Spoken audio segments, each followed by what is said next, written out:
подготовку к нашему уроку. На столе у вас должны быть учебники, тетрадочки, дневники и пеналы. У всех есть все? Да, у всех есть. Садитесь, пожалуйста. Староста, назовите, пожалуйста, отсутствующих.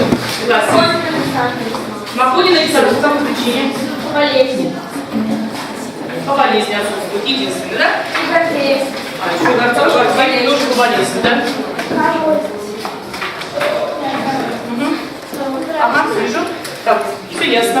Итак, ребята, начинаем наш урок. Послушайте, пожалуйста, загадку и скажите, чему будет посвящен сегодня наш урок. Пожалуйста, на экран. Забывает, подбывает, злым и добрым он бывает, злым, когда всерьез вещает, и о прежних днях скучает. Страшный, словно как ползучий, в небеса гоняет тучи, и с надрывом вихря стона волн плывет выше дома, и ломается очень зря в море мачты корабля. Добрым он бывает чаще, добрый значит настоящий, движется как звук струны, гостем с южной стороны. В темноте при свете дня все солнце яркого огня то дыханием ласкает, поднаряжет, отпускает, то стеной стоит слугой. Отгадай, кто он такой? Так, пожалуйста. Это ветер. Да, правильно, ребята. Сегодня у нас речь пойдет о ветре. Мы продолжаем с вами изучать тему атмосфера. У вас на столах есть вот такие вот таблички. Смотрите, о ветре знаю, узнал. Запомните, пожалуйста, первый столбик таблички, что вы о ветре знаете на сегодня.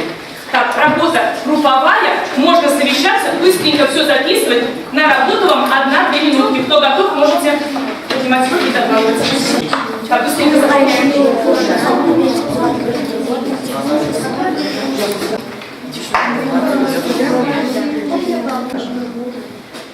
Так, ребята, общаемся. Подсказывай. Можно? Так, вижу, снизу хорошо. Пожалуйста, что мы знаем с вами? Ветер бывает ураганным, сильным, слабым, теплым и холодным, то есть как фен и бора. Хорошо. Так, это все у вас? Да. Так, ребят, что еще у вас есть? Что вы еще знаете о ветре? Вторая группа, что вы написали? Нет, не важно. Я ветер на стороне моря, а лучше стороны дерева. Это вы такое даже уже знаете? Молодцы. Так, следующее, что мы знаем с вами? Можно Ветер называть? бывает северо-западный, южный, восточный. У него есть температура и давление, бывает сильным и слабым. Хорошо, что-то знаете. Мы знаем с прогнозом погоды, да? Так, ребята, что вы написали? Что вы знаете? Не стесняйтесь, говорите. Стас, пожалуйста. Ветер бывает теплым и холодным, и с помощью него происходит водоворот воды в природе. Очень хорошо, да, такое мы, кстати, уже изучали. Молодцы. Что бы вы хотели вот сами узнать о ветре? Может быть, что-то ты хотел сам узнать? Как вообще он образуется? Правильно, откуда он вообще берется, да? Потому что всегда у детей откуда берется ветер. А еще что вы хотели бы, может быть, узнать? Каких видов бывает ветер? Ну, то есть побольше видов. Да. Не только там Ну, вы теплый. делали просто опережающие сообщения, вы хотели бы что-то еще, да, узнать? Что, ребята, хотели бы узнать сами по ветру? Что вас интересует? Ну, правильно, хороший, кстати, вопрос. Откуда он берется? Ребята, что вас еще, может быть, интересует? Ну, может быть, как человек мог бы использовать ветер, да? Да? Какие опасности он для нас стоит, правильно? Да, ребята, сегодня мы с вами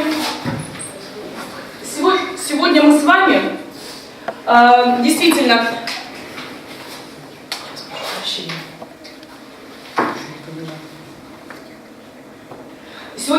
с вами познакомимся и с понятием ветер, и выясним причины возникновения ветра и его виды, изучим способы измерения направления силы ветра, выясним роль ветра и научимся составлять график роста ветров.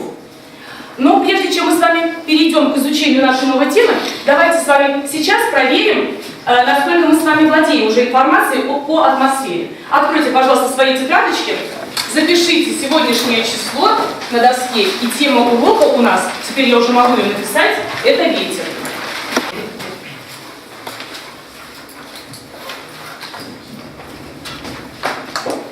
Так, записали. У нас сейчас будет с вами небольшой географический диктант. Перед вами вопросы. Значит, мы в течение Буквально 3 минут, они очень простые, односложно. Быстренько отвечаем на вопросы. Смотрите, вопросы. Какую оболочку вы сейчас изучаете? Второй вопрос. Что такое атмосфера? Третий вопрос. Каковы свойства воздуха? Четвертый. От чего зависит температура воздуха? Что такое атмосферное давление, от чего оно зависит? И небольшая задачка. Быстренько в тетрадочках, значит, отвечаем односложно. Первый, второй, третий, четвертый, пятый, шестой. Просто одна 3 минутки, не больше. Понятно?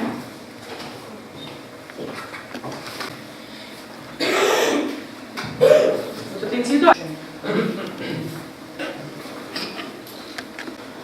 Так, еще раз читаю. Первый. Какую оболочку вы сейчас изучаете? Второе. Что такое атмосфера, если кому-то не видно? Каковы свойства воздуха? От чего зависит температура воздуха? Что такое атмосферное давление? И вот решить задачку. Летчик поднялся на высоту 2 километра.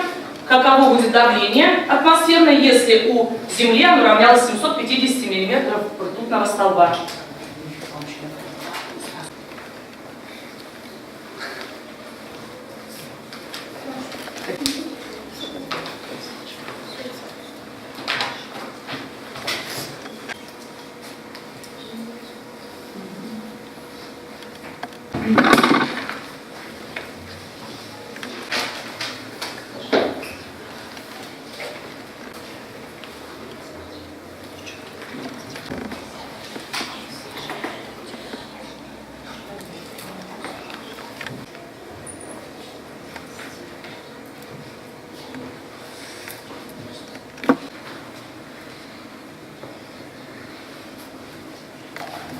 Закончили, а теперь посмотрите внимательно на свои работы и поставьте вот плюсики там, где вы точно уверены в своем ответе.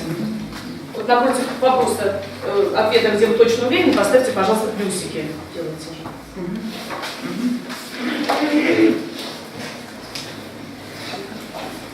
Поставили. Поменяйтесь, пожалуйста, вот вас по 6 человек в каждой группе сейчас, поменяйтесь, пожалуйста, тетрадочками, и ваш сосед по парте сейчас проверит ваши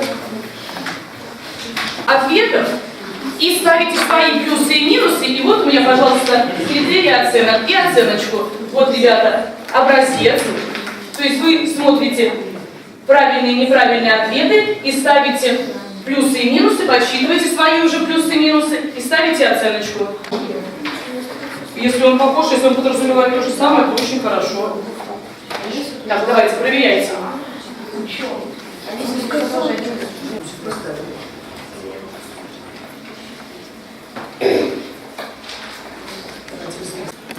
Все, девочки, давайте, это работа совсем быстро. Сделали? Поменяйтесь, пожалуйста, обратно тетрадочками, посмотрите на свои оценки. Ребят, поднимите, пожалуйста, руки. Есть пятерка у кого-нибудь за эту работу? Есть у тебя пятерка за работу. И у тебя пятерка? Ну, отлично, молодца. Четверка у кого 4? Раз, два. Не успел что проверить?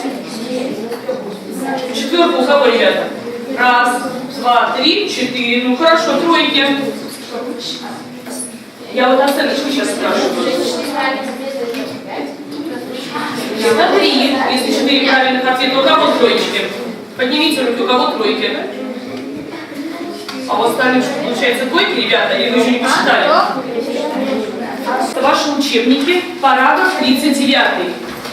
Быстренько откройте учебники, параграф 39. Параграф 39. Так, как он у нас? В течение 1 минутки посмотрите, пожалуйста, текст, посмотрите параграфы и найдите определение понятия ветер. В течение 1 минутки быстренько просматриваем текст параграфа и находим определение понятия ветер. Да? Так, нашли уже определение. Нашли? Быстренько просмотрели, пожалуйста. Нашел определение? Ты параграф не нашел еще? У вас разные странички. Так, девочки, у вас разные странички. Движение воздуха по горизонтальному направлению называется ветром. Ребят, запишите, пожалуйста, это определение в вашей тетради.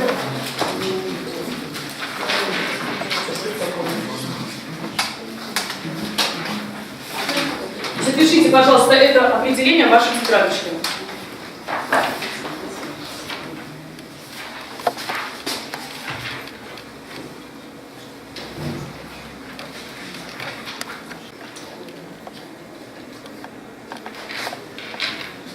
почему, ребята, дует ветер? Для того, чтобы нам ответить на этот вопрос, давайте с вами посмотрим на экран.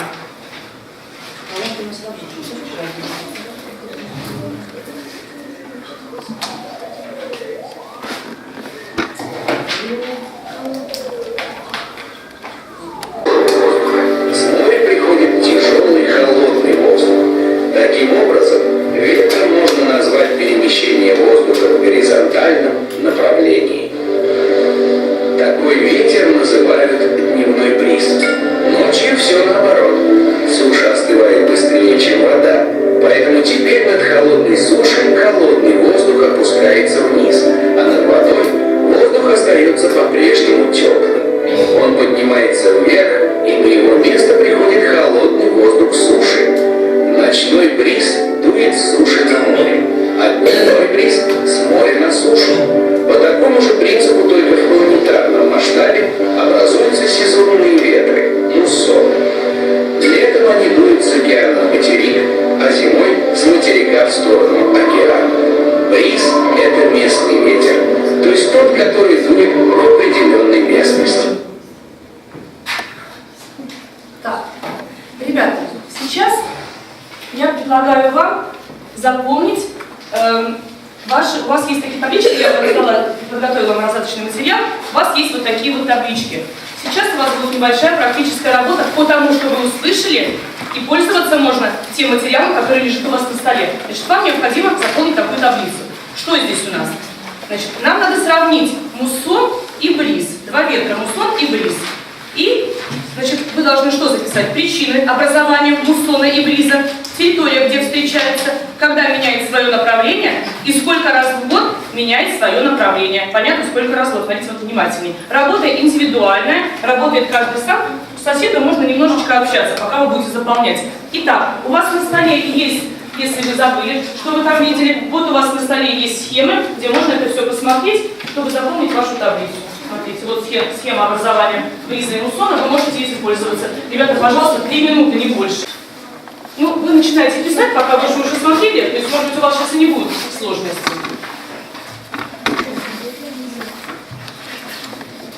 Давайте быстренько заполняем табличку. Прям сразу приступаем, прям сразу, причина образования, вы слышали, говорили, какие там причины.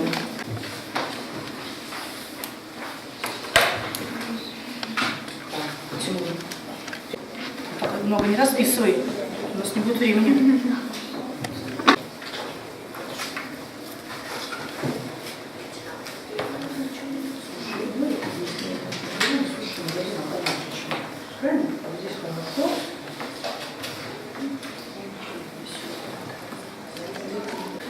Давайте вместе с вами делать, ребята. Итак, каковы причины образования того и другого ветра? Они одинаковые, да? И муссоны. А? Ну, пожалуйста. Да. А первая причина изначально?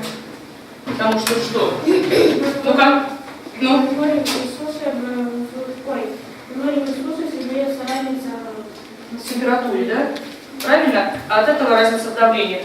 Не одинаковое нагревание суши и воды. Правильно? И там одинаковая причина. Так, записывайте. Не одинаковое нагревание суши и моря. Или и воды, водоема. Вторая причина. То есть, второй вопрос. Территория, где встречается? Пожалуйста. суша и море.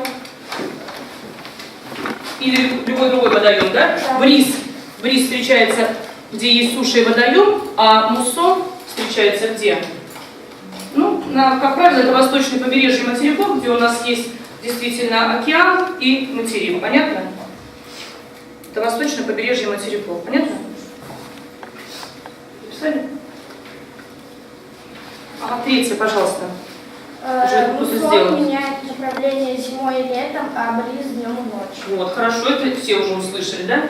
То есть муссон меняет направление зимой и летом 2 раза в год, да?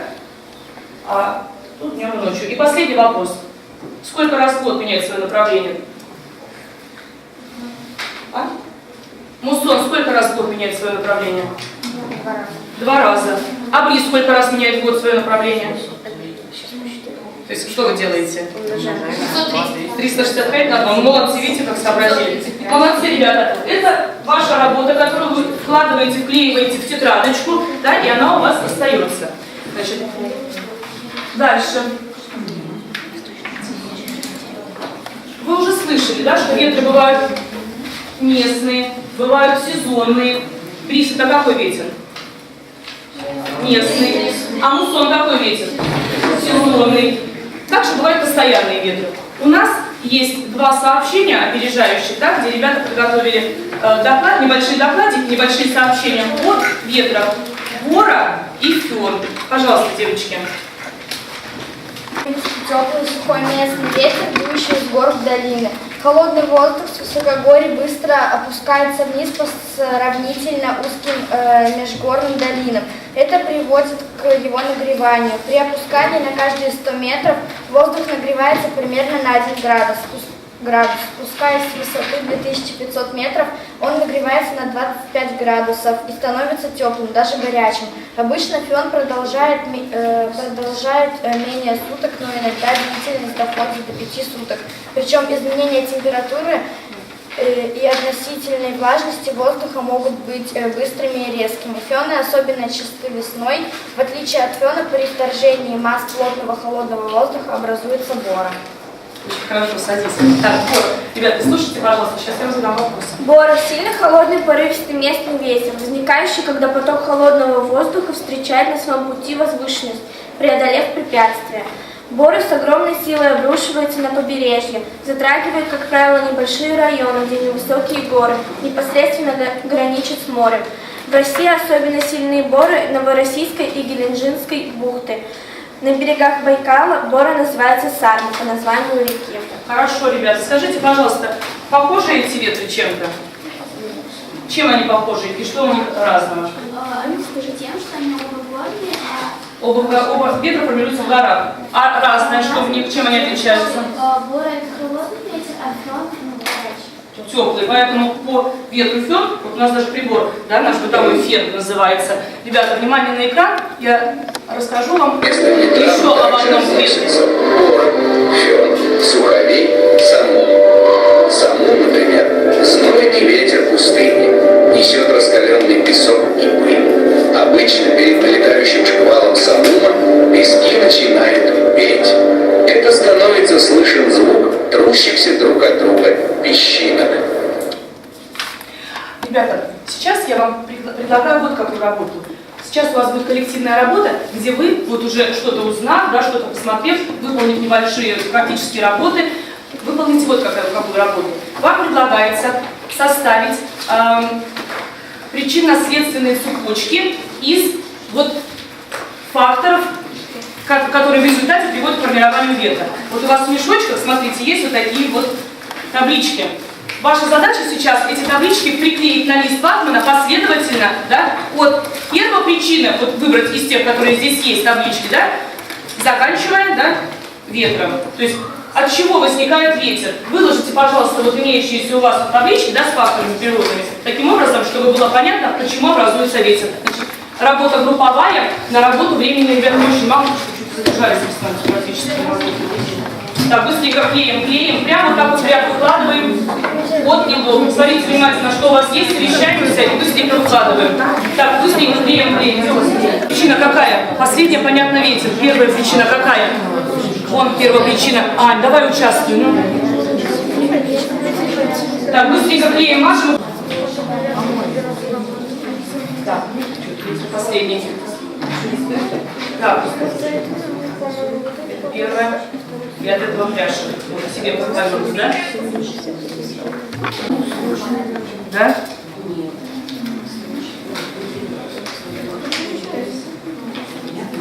Давайте телефон клей у вас.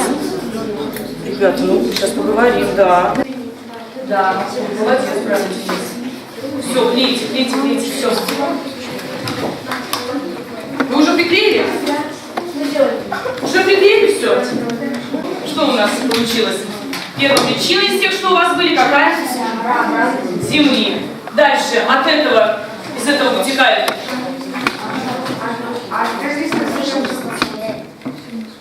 различный угол падения солнечных лучей. Дальше. Различные нагревания поверхности. Угу. Различный угол падения солнечных лучей. Ну, хорошо, давай дальше. Так, а вы смотрите внимательно, правильно? Так. Различное атмосферное давление. Соответственно, ветер. Ребята, есть что-то, какая-то, может быть, ошибка и неточность? Пожалуйста, у вас как? Так, пожалуйста, называйте, кто будет называть? Тимур, давай. Ребята, слушайте, смотрите. Да, все же смотрим, пожалуйста, Тимур. Проверяйте. Различный угол падения солнечных лучей, различная температура воздуха, различное нагревание поверхности, различное атмосферное давление и ветер. Так, нашли ошибку у себя? Да. А у них нашли? Алиса нашла. Алиса нашла ошибку здесь? Вы у себя ошибку нашли, вы переклейте, если еще возможно. Так, вы тоже ошибка есть, но в другом месте, правда. Так, кто следующий, пожалуйста. Так, пожалуйста. Шарообразность Земли. А ветре конкретно? Что мы слышим? Сила ветра, скорость обычно ветра нам сообщают, да? И направление ветра. Итак, ребята, значит, скажите, пожалуйста, может быть, в курсе, знаете, каким образом возможно определить направление ветра? Может быть, вы с помощью каких-то предметов или чего-то еще? Пожалуйста, Стас. Флюгером можно определить направление ветра. Как, с помощью чего? Флюгера. Это с помощью флюгера. Ну, подожди, а если нет под рукой у тебя флюгера, как мы будем определять направление? Ну-ка, пожалуйста. Умничка. Пальчик можно намочить, поставить на ветер. Какая сторона у нас высохнет первой, оттуда дул ветер. А еще как можно определить? Любое ядышко вытащить, там все равно, в какую она летит, а то сторону. Правильно, так можно определить. Еще есть у кого-то сказать? Итак, ребята, а сейчас мы с вами внимательно посмотрим, как же определяется направление ветра. Внимание на экран. Да? И все-таки каким Ветер прибором? характеризует скорость, сила и направление. Направление определяем при помощи флюгера. Под направлением понимается та сторона горизонта, откуда он дует. Например, если ветер северный, то это значит, что он дует с севера. Так. Хорошо, ребята, я предлагаю вам сейчас выполнить следующую практическую работу. Запишите, пожалуйста, в своих тетрадочках. Практическая работа.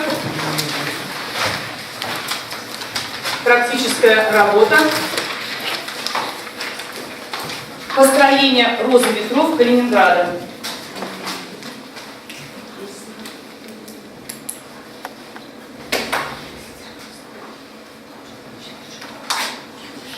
Значит, что нам необходимо сделать? Вот в вашем параграфе 39, чтобы вам понимать, что у нас получится, откройте, пожалуйста, вот я сейчас даже уже страничку вам скажу, 118. Откройте, пожалуйста. Посмотрите, у вас есть вот графики, да? Что там написано у нас? Что это за графики? Читайте. Для Владивостока и месяца, май и июнь. То есть роза ветров – это такой график, который показывает направление ветра, преобладающее направление ветра в течение месяца. Значит, вы сейчас будете пользоваться дневниками погоды, которые вы вели с 1 сентября, да? И пытаться построить такой график. Я вам сделала заготовочки, смотрите, что вам сейчас надо достать. У вас в тетрадочках лежат. Да? Вот такие таблички, где вы должны посчитать количество дней с ветром того или иного направления. И вот уже готовые вот, почти что графики, да, то есть оси, да, куда вы будете наносить вот этот график. Понятно? Значит, сейчас наша задача посчитать количество дней того или иного направления. Вы считаете за ноябрь, значит, вы считаете за сентябрь. Значит, вы, ребята, считаете декабрь, да? И вы, ребята, считаете январь. Быстренько считаем количество дней тех или иных направлений и заполняем, подсчитываем, записываем. Ребята, одна минутка у нас совсем. Вас не очень внимательно заполнял дневники погоды, но, ребята, я вам положила, вот вы можете пользоваться вот такими вот заготовками. Понятно? Так, считаем быстренько. Быстрее, девочки, быстрее прям считаем. Сколько количество Считайте быстрее. Так. Ой, умнички, записали. Так, есть. Здесь есть. А где у вас график? Я же вам его положила.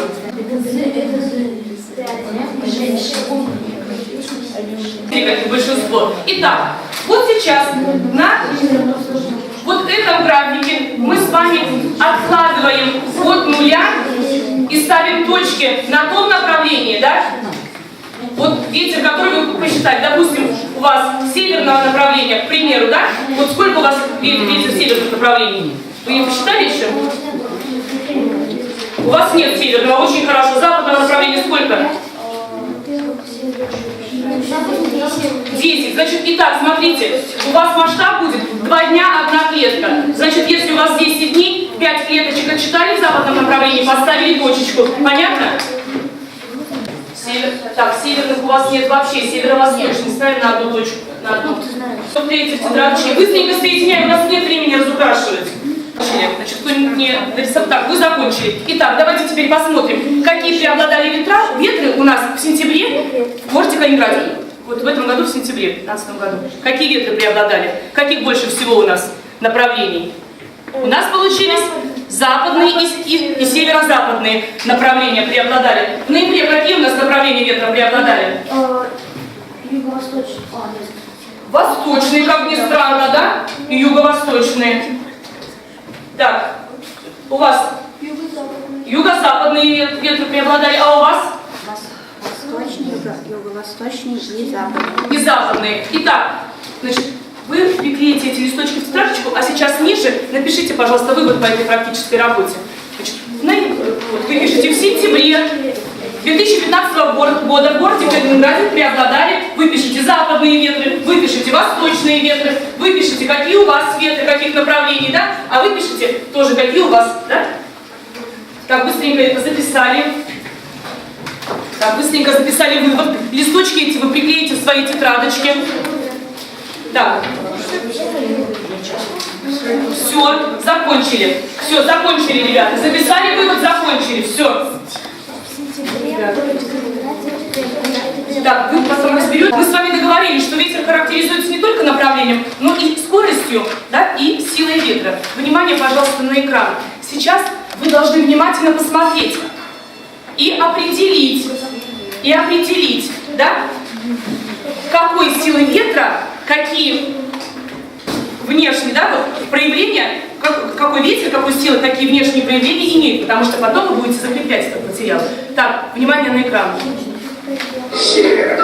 Скорость измеряется в метрах в секунду или в километрах в час. Умеренный ветер 12-15 метров в секунду. Ураган 40. Сила ветра зависит от скорости и измеряется в баллах по шкале Бафорта. Кстати, слово «ураган» произошло от имени индейского бога страха – ураган. Ураганы называют тайфунами. По-китайски тайфун – большой ветер. Ребята,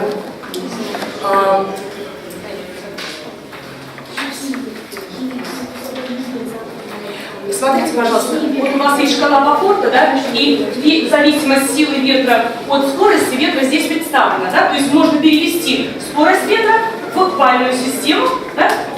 Фрэнсис Бафорт, это английский адмирал, он предложил в 1805 году вот эту вот шкалу. И у меня к вам будет вот какое задание. У вас есть стихотворение. Прочитайте, пожалуйста, эти стихотворения и определите. То есть одна группа читает, другие группы определяют, какой силы Я прочитаю. был ветер, да, о каком ветре идет речь. Пожалуйста, первая группа.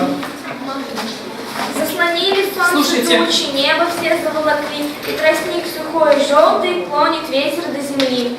О каком ветре идет речь? Ну-ка, Сильный ветер. каким признаком ты это понял? Да что? Ну, клонит до земли. Молодец, хорошо. Так, следующий, пожалуйста. Водные вершины спят над тем, тихие долины, полны свежей крови. Будет дорога, не дрожат листы. Так, какой ветер? Штиль. Штиль. Почему? А потому что ничего даже не шелкает. Даже ничего не колышется. Хорошо. Пожалуйста. пожалуйста, ребята. Так, слушаем.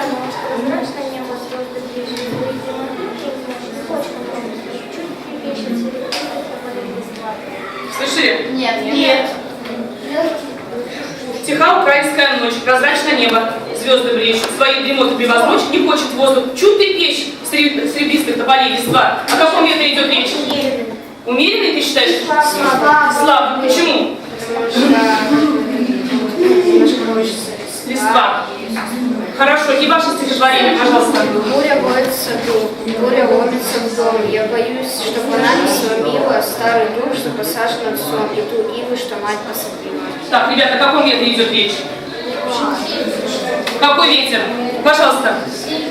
Сильный ты считаешь? Нет, шторм. Шторм? Какой правильный ответ? Да. Шторм. Почему вы так решили? Ну, ветер. Почему ты решил так решить? Потому что может даже тут быть. И последнее стихотворение. И было, как видно, ему не впервые ломать подкрастинки дубовые вековые, и крыши срывали, врываться в жилище, его называли Петрила Петрище. Да, ураган. Все срывало. Итак, ребята, значит, молодцы. Значит, к сожалению, мы не все с вами успели, но что-то мы с вами заполним. Возьмите, пожалуйста, свои листочки, которые вы начали в начале урока заполнять. О ветре я знаю, узнал. И быстренько, вот быстренько буквально, напишите, пожалуйста, группой, что вы сейчас узнали о ветре.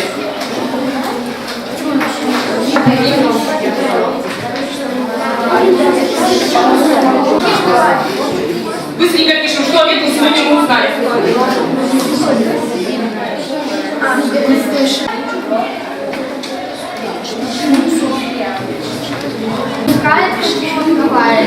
Так, мы узнали о причинах. Тихо, слушаем, тихо. Представьте.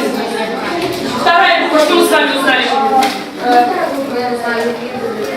Виды ветров. Чем отличается близкий мусло? Хорошо, что вы узнали, девочки? Тихо, слушаем.